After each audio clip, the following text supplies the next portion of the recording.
I know it's become normal to have a big cultural trend that takes over the summer, defining a moment beyond fashion and kind of giving us an insight into where we're at as a society.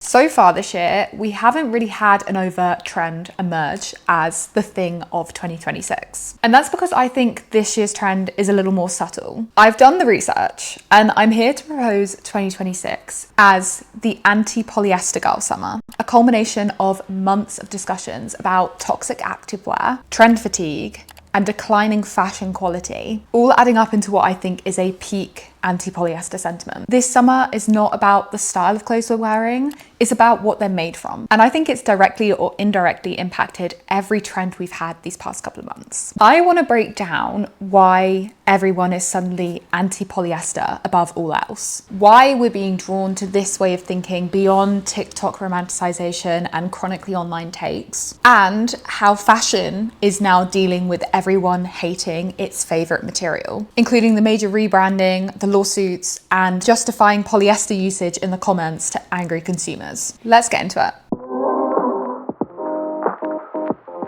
Before we do, let me say welcome or welcome back to the channel. If you're new here, hi, my name's Katie. I talk about fashion through the lens of culture and sustainability.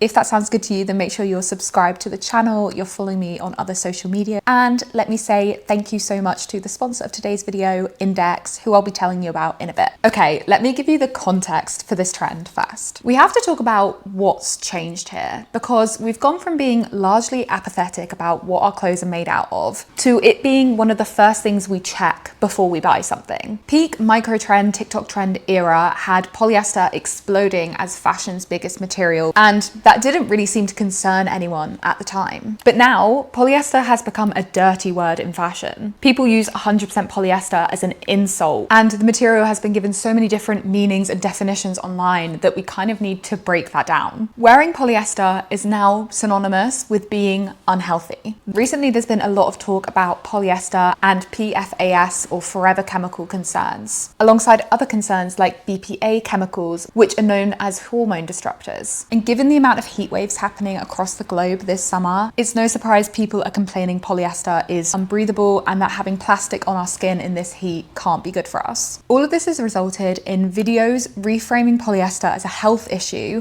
getting more traction online, and some big brands getting called out for their polyester usage and their chemical levels in their clothing, but more on that later. Polyester is now also shorthand for uncool, specifically the athleisure matching sets that are often 100% polyester that people are ditching in favor of vintage activewear or natural material sets. Another couple synonyms for polyester have been overpriced, which goes hand in hand with bad quality. There's been a few big discussions going on about this summer, with specific examples like the Gap dress, which was based on a retro knitted pattern from the brand that they decided to bring out this summer in a polyester fabric with the design screen printed on top. There was also a big influencer drama with a retrofit dress, which was £2,000 and 100% polyester. And just like other examples we've seen, it's come down to the debate about how much we should be paying for plastic in our wardrobes. I'm going to come back to those examples when we talk later about the cost of polyester and why it has such a bad rep and whether it deserves it. But I think a good way to really see how polyester has been rebranded online is to look at the crunchy girl trend that has been taking over this summer.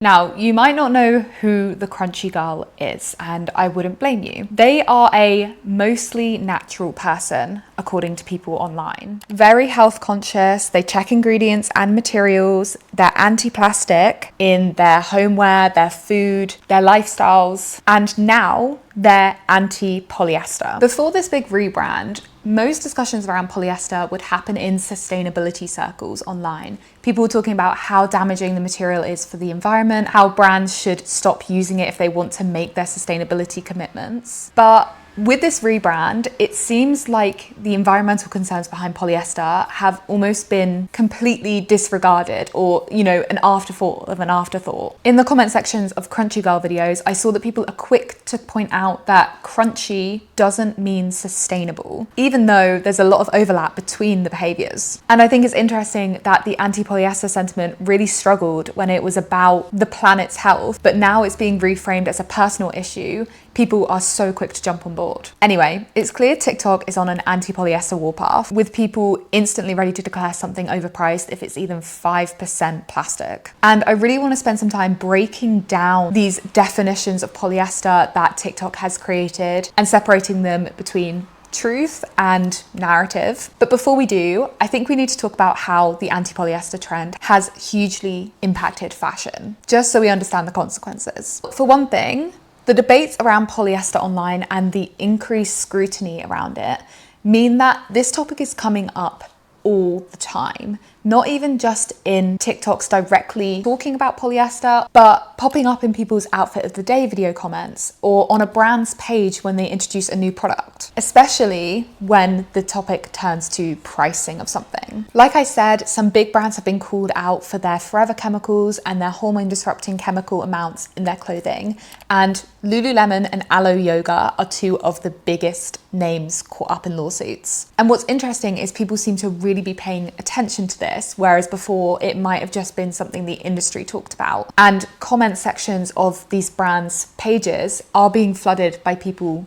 talking about this, demanding answers from the brand. Like I said in the intro, I think this underlying discussion has impacted a lot of the trends we've seen this year. Probably most obviously is the retro activewear trend that has taken over TikTok since the beginning of the year, and was definitely somewhat influenced by the discussion around polyester in activewear clothing and how that can be harmful for our health. Although I think another big leader of the trend was definitely the aesthetic it provided and how cool it was seen to have some sort of personal style in the gym versus wearing a matching set. I think a natural consequence of all of this is that natural fibers have become a status symbol in fashion. Something being made from anything other than polyester is shorthand for it being better quality. And these natural fabrics are most certainly more expensive, even though the price of polyester has been brought up in recent times due to geopolitical tensions. The markets are betting on natural fibers like organic cotton because they can see it's becoming more desirable. The biggest difference this has made in fashion is how much more interested people are in talking about materials online, in searching for materials first when they go to buy something, and how many more creators are quick to point out when something is 100% cotton or 100% linen in their videos because they know people are engaging with it. This polyester debate is one tangible example of a bigger shift happening in fashion, which is our relationship with our clothing, focusing on longevity and personal meaning rather than trend cycles. We're paying more attention to the clothes we wear than ever, and it brings up questions that most of us don't know the answer to, like how much am I wearing each item in my wardrobe, and how many of those items are made from synthetic materials versus natural. That's why I want to talk about the sponsor of today's video, Indyx, because they're making answering those kind of questions really easy. Indyx is a digital wardrobe app where the whole point is to better understand your wardrobe and get the most out of what you already own. It's easier than you think to get started. You just take a quick picture of the item you want to upload and it comes back looking like a polished product shot. As you add your pieces, you can note the main material, and Indyx turns that into stats in your wardrobe. So you can finally see how much of your wardrobe is synthetic versus natural. Unlike most things being marketed to us right now in fashion, Indyx doesn't make money by selling us more. It's all about exploring the wardrobe you already have, which can bring back some surprising revelations, like a synthetic item being one of the most worn pieces in your wardrobe. It gives you the information for you to see what's sustainable or not in your wardrobe, rather than listening to the current trends and narrative on TikTok. You can download Indyx for iOS or Android using the link in the description below, and make sure you use the reference Katie Robinson so they know who sent you. Okay, so now we've seen how the anti-polyester trend is impacting TikTok and fashion. I think it's time we break it down for analysis and look beyond the typical romanticization of social media to see what's actually being said here. For example, polyester now becoming synonymous with uncool. Social media is always trying to sell you something. And I feel like we've labeled matching activewear polyester sets for the gym as uncool, just so people can sell you something different. In this case, retro activewear that might be vintage or might be vintage inspired, but still results in you wanting to completely redo your wardrobe if you want to fit in. It's a bit different when the topic is about polyester being overpriced. Unlike TikTok trying to sell you a new aesthetic, this is all about nuance and personal value when it comes to clothing. And the discussions are going to wildly differ between whether an activewear set for £50 to £100 is overpriced versus a 100% polyester dress selling for £2,000. It's a case-by-case basis, and yet TikTok seems to universally agree that any polyester piece priced above £50 is way too expensive and the brands are ripping us off. Price does always seem to be a sore spot when it comes to discussing polyester.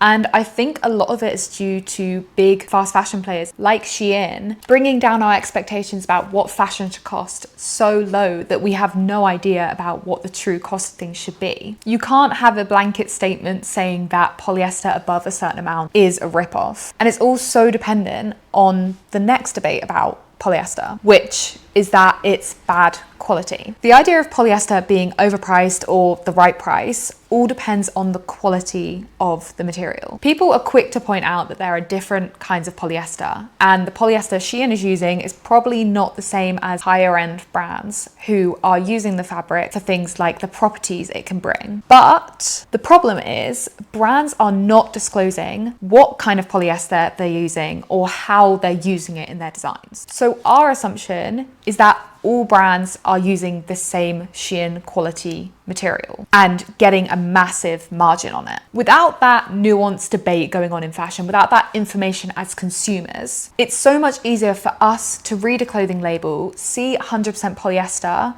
and label it as bad quality than to learn about other quality signifiers like whether something is blind stitched at the hem, whether the lining is sewn in or fused, or whether the print matches at the seams, etc, etc. My point being that TikTok has oversimplified polyester into bad, but fashion has not done itself any favors here. We spoke about polyester now being shorthand for toxic, and I think this one has been one of the biggest leaders of the anti-polyester trend. It's true that forever chemicals and hormone disrupting chemicals can be present in polyester due to the way they're manufactured and the way they're treated to have certain properties. And there's been numerous studies done on what impact that can have on our bodies, what companies have been using dangerous levels and have been told that they're doing that and still refuse to change. And in a culture that is increasingly centered around wellness, around changing climates, it's understandable that polyester is being rejected by people who want to have a healthier lifestyle. Real quick, I want to discuss the wider society context, why I think this trend has exploded right now versus a few years ago. And we've sort of already touched on the main cultural movement, which is wellness and specifically sports. Sport as a luxury has come to mean being offline, having a community, being time rich, and being healthy, all of which are becoming increasingly more elitist in our societies. Leading an anti-polyester lifestyle, having the money for polyester alternative materials, the funds to throw away all of your old synthetic clothing and replace it with new ones, is a status symbol. The other big reason I think this is hitting the mainstream right now is the summer of sport we've been having this year, and specifically how interested fashion has become in sportswear and sports stars. We know that more fashion brands are funneling money into the sports side of marketing, and they might be more keen to invest in new materials and material innovations if it means that they can tap into this wellness, sports, luxury culture. It's possible that we could see the first big campaign starring a sports star in an all-natural sports kit, because we need to talk about how brands are adapting to this anti-polyester sentiment, how they're rebranding and struggling in the face of anti-polyester summer. TikTok trends come and go, and some of them have more impact on the fashion industry than others. I know that the anti-polyester trend is serious because of what's happened with Lululemon. Their polyester heavy collection, which used to be a status symbol and are now the cautionary tale for plastic in our gym wear, has been suffering with increasing negative sentiment online, with countless comments asking about their lawsuits, and most seriously, in declining sales. In comparison, the smaller brands popping up, which are prioritizing natural materials and personal style in their gym wear, are thriving. People are searching for polyester alternative gym wear. They're searching for gym wear that feels like personal style. And I don't see that going anywhere anytime soon. Fashion seems to agree, and a lot of brands are now rushing to find viable alternatives to polyester, investing in new tech to do this, and changing their marketing narratives to push wellness. But industry think pieces have been quick to point out the flaws in this plan and to point out how hard it can be to recreate certain attributes of polyester, like compression and stretch, in a non-plastic material. Now, that might not be a problem for certain activities like yoga, where it doesn't really matter what you're wearing so long as you're comfortable. But for performance sports and for the brands hoping to dress sports stars in their clothing for marketing purposes, this might be a major bump in the road that not a lot of consumers have a big enough understanding of to see why they keep churning out polyester collections. And maybe because of this, I've seen more brands starting to justify their usage of polyester in the comments of their videos, or creating whole videos directly addressing this issue. Mirepoix did a very exaggerated example of this when they discussed why they used polyester in one of their recent designs. And actually, the brand has always been quite vocal about why they keep polyester in certain designs and how integral it can be to some of the styles. And I think that might be where fashion heads in the future. Brands giving consumers way more info about why polyester was necessary, maybe the grade of polyester they're using, and maybe even breaking down the profit margin on items to get around that all polyester is overpriced sentiment that's so prevalent. So before we end this video, I think we might have to address the question everyone asks all the time, which is, should I buy polyester? And I know I've just spent a ton of time talking about the nuance between all of these reasons people don't want to be buying polyester this summer. Something being 100% polyester doesn't automatically mean it's uncool, it's overpriced, it's bad quality, it's toxic, but it doesn't not mean that either. And that's why, again, it's so important you do your research yourself, you take into account every aspect of the item you're buying, and you don't just use blanket statements to describe everything made from one material. The only thing that is true about polyester 100% of the time is that it's bad for the environment. Although no material is environmentally perfect, polyester is really at the bottom of the pile. Even then, you can get around this somewhat by using recycled polyester, by buying secondhand polyester items. And these aren't perfectly sustainable, but it's definitely better than buying virgin polyester. But I think for the sake of accuracy, it's important that we acknowledge this debate is way more nuanced than just polyester bad. I'd love to do a follow-up to this video as this trend matures and as brands get more aggressive with their polyester alternative marketing. So I might do that in the future. Make sure you're subscribed to the channel in case I do. And I'll say thank you so much for watching this video. Thank you so much to the sponsors, Indyx. Make sure you download the app and put my name at sign up. And I hope you have a wonderful day, besties. I'll see you soon. Bye.